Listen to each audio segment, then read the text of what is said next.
This is the video for section 1.2, part 1. The key ideas in section 1.2 revolve around the ideas of an observational study versus an experiment. And so we're going to look at some of those basic definitions, as well as the big difference between the two. And we'll also, in our second video, look at some things to be careful of. Alright, so as far as our ESO lens, our ESIL lens goes for chapter or section 1.1, as far as existence, there are some different observational studies. We are not really going to go over those, but there are different types of observational studies, and I'm going to abbreviate that just for space. So just know that they exist. We're not going to get into detail about the different cohort study versus some of the others. There's 3 different types, but you just need to know that those exist. You aren't going to see any questions on those as far as my class is concerned. Some of the things for the supported level, some of the more detailed definitions like confounding and lurking variable.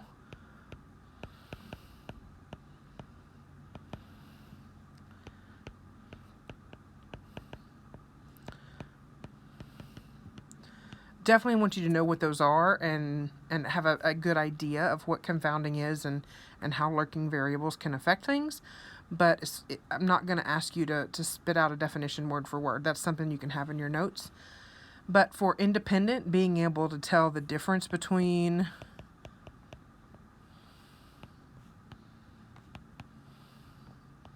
an experiment and an observational study.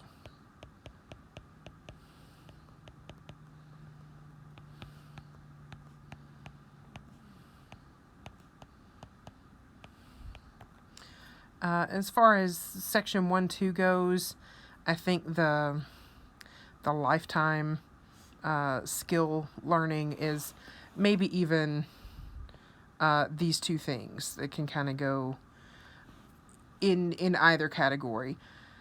You do want to have an idea of when you're being given results from something that was an observational study versus finding results that come from an experiment. And we'll talk more about why an experiment and knowing that you've got something that came from an experiment is so important.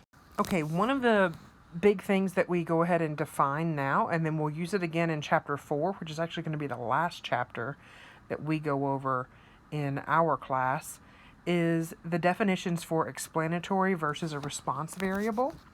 And I have a cute cartoon here, or at least I think it's funny, but of course I'm a math teacher, so give me a break if you don't agree. So this has got 2 folks here are looking at some data, and the first guy says, another huge study found that no evidence that cell phones cause cancer. What was the WHO thinking? And this guy with the hat says, I think they got it backwards. And, that's confusing to the first person. As well, take a look. And so here we have total cancer incidence and cell phone users. And I think what he's trying to say, the guy with the hat, is he's going to assume that cancer causes cell phones. Well, hopefully everyone's confused by that, because that doesn't make sense, right? And the first guy says that. He says there are so many problems with that. And there are, because this idea of this explanatory variable and a response variable is actually just what it sounds like. And so I'm going to go ahead and move this off for right now, so I've got a little bit of room to write. And an explanatory variable attempts to explain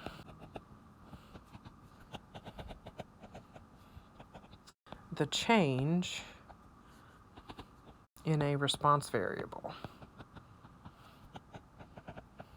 And so if cell phones were causing cancer, then what we would see is that the more cell phones that were in use, the more cancer cases there would be.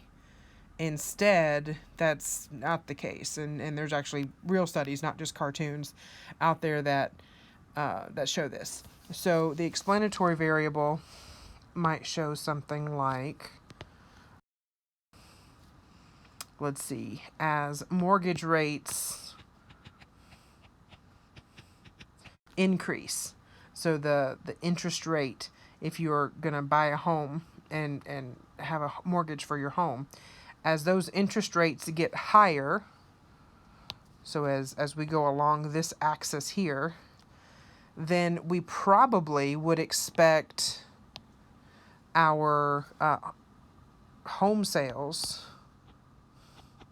so people buying houses, we would probably expect that to decrease. So we would see something along these lines here. Now, maybe not so perfectly, but more or less, if mortgage rates are higher, then home sales are reduced.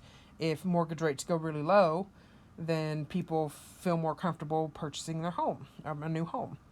So that is a explanatory variable. The mortgage rates decreasing or increasing explains the home sales changing, the response variable. And so, of course, there are other words that we use. And if you remember from an algebra class at some point, we might have called this explanatory variable, would be the independent variable, or the x variable. And so our response variable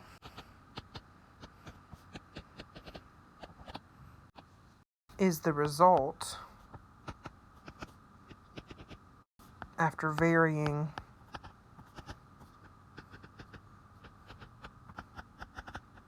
the explanatory variable.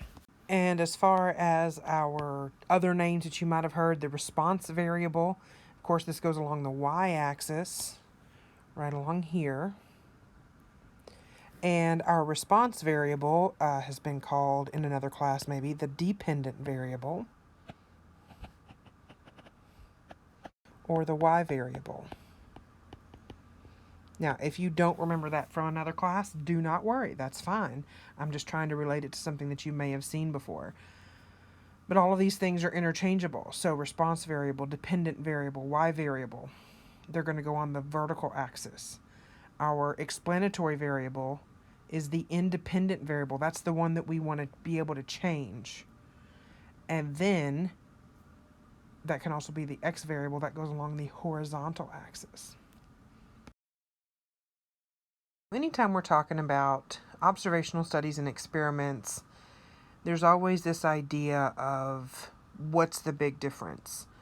Because if you look at the definitions, they actually both have observation.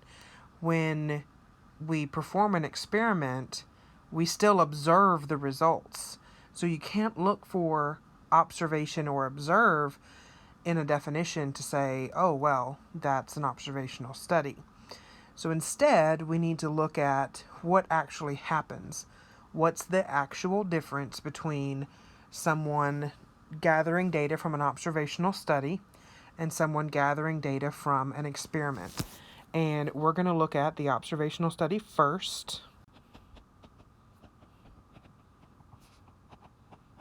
So what's happening when we're doing an observational study? Well, here is two groups of people.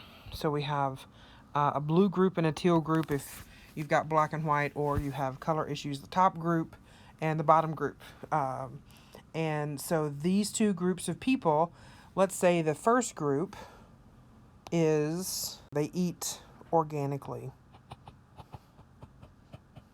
So they eat all organic food, no fast food, no processed food.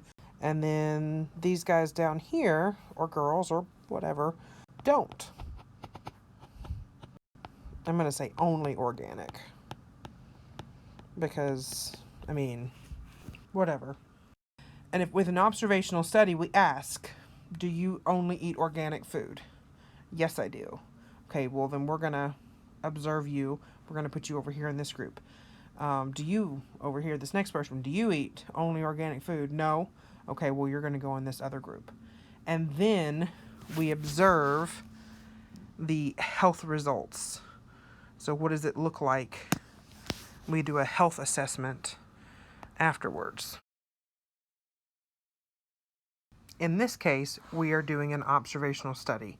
We look at people based on what they do already, and then we observe the results of their choices. The big difference when we're talking about an experiment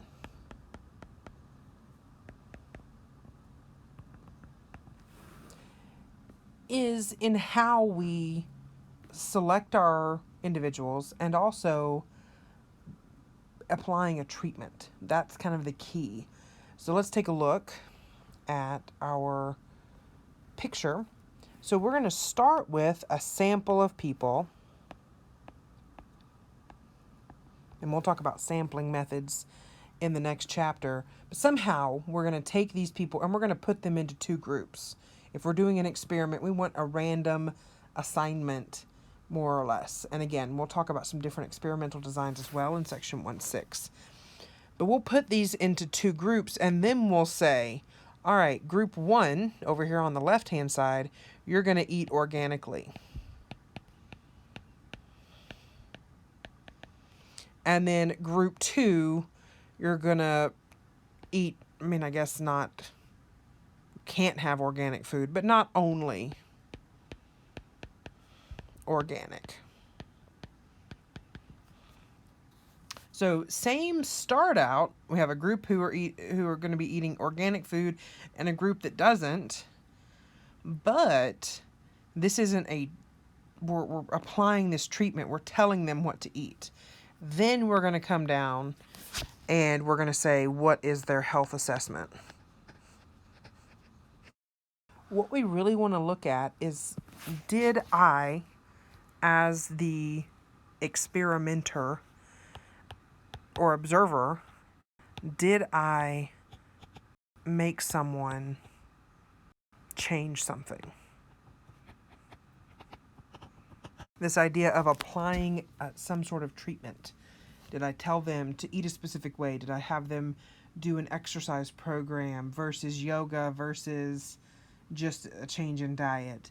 Did they take a new drug versus the old drug that was on the market, or a placebo?